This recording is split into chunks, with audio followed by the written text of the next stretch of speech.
The field is way smaller from above than it feels on the ground. When I was a kid, I always thought it was huge, acres and acres of bristly, sun-bleached grass and miles of winding fox paths snaking through the trees. It's so green and alive on the ground. The trees are full of rustling things, and when it gets dark, glimmering eyes appear in the grass. From above, it barely even registers as a field. It's so dry and flat.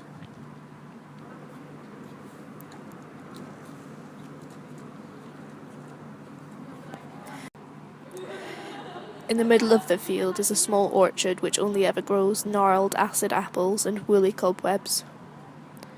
Here, in the top corner of the field, is Grandpa's bench.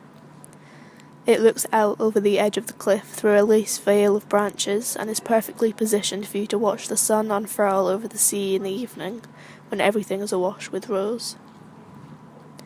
The bench is rotting away from around its nails.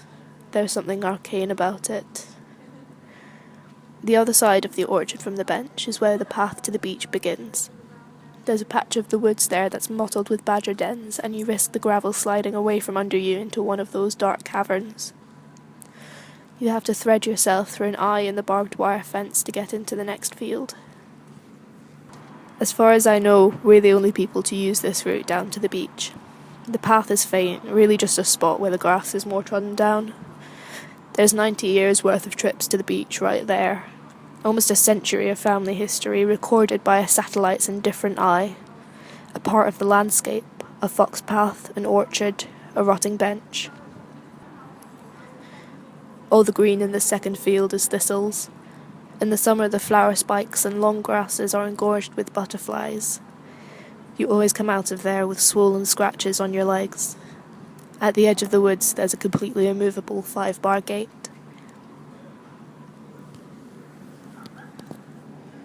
Next, you're in burnt wood. The thistles and nettles on this bit of the path are Amazonian and lean over you maliciously. Once you come to the fork in the path, it widens. The wood feels more domesticated here. There are often hoofprints in the mud. It's not much further to the beach.